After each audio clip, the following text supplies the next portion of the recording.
Shri YS Jaganmohan Reddy గారి నాయకత్వంలో అభివృద్ధిలో వడివడిగా అడుగులు వేస్తున్న ఆంధ్రప్రదేశ్ ఇప్పుడు కోవిడ్ గండాన్ని జయించి దూకుడుతో ప్రగతి దిశగా పరుగులు తీస్తోంది. ప్రపంచాన్ని ముప్పు తిప్పలు పెట్టి ప్రగతికి ఆటంకంగా మారిన కరోనా కష్ట నష్టాలను అధిగమించి పురోగమనం దిశగా దూసుకుపోతుంది ఆంధ్రప్రదేశ్. ఈ విషయాన్నే చెబుతోంది India today state of states 2020 survey. ఈ అధ్యయనంలో వివిధ రంగాల అభివృద్ధి విషయంలో ఓవరాల్ గా దేశంలోనే 2వ ర్యాంకును సొంతం చేసుకుంది ఆంధ్రప్రదేశ్.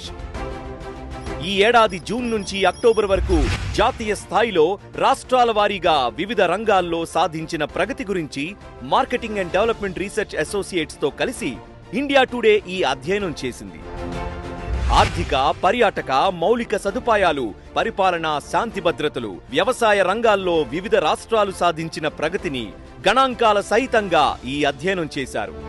ఆర్థిక రంగంతో పాటు పర్యాటక రంగంలోనూ ఆంధ్రప్రదేశ్ మెరుగైన ప్రదర్శనను కనబరుస్తోందని కితాబిచ్చింది ఈ అధ్యయనం.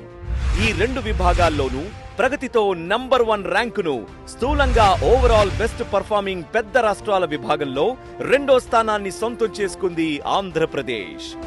శ్రీ వైఎస్ జగన్మోహన్ రెడ్డి ఆంధ్రప్రదేశ్ ముఖ్యమంత్రిగా ఎన్నికయ్యాక వరుసగా 2వ ఏడాది 2వ ర్యాంకులో నిలవడం ద్వారా ఆంధ్రప్రదేశ్ స్థిరమైన అభివృద్ధి దిశగా సాగుతోందని స్పష్టమవుతోందని కితాబిచ్చింది అధ్యయన సంస్థ.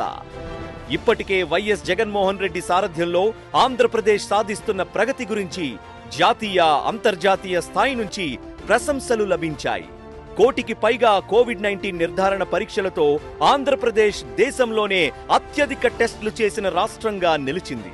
98.23% రికవరీ రేటుతోనూ దేశంలోనే ముందంజలో నిలుస్తోంది. కరోనా నివారణకు ఆంధ్రప్రదేశ్ అనుసరించిన విధానాన్ని నీతి ఆయోగ్ కూడా అభినందించింది. ఇప్పుడు మళ్లీ అభివృద్ధి దిశగా సాగడంలో కూడా ఆంధ్రప్రదేశ్ ముందుందని జాతీయ స్థాయి అధ్యయనం గణాంక సహితంగా చెబుతుండడం శుభసూచకం. వైఎస్ జగన్మోహన్ రెడ్డి నాయకత్వ సమర్థతకు ఇది నిదర్శనం.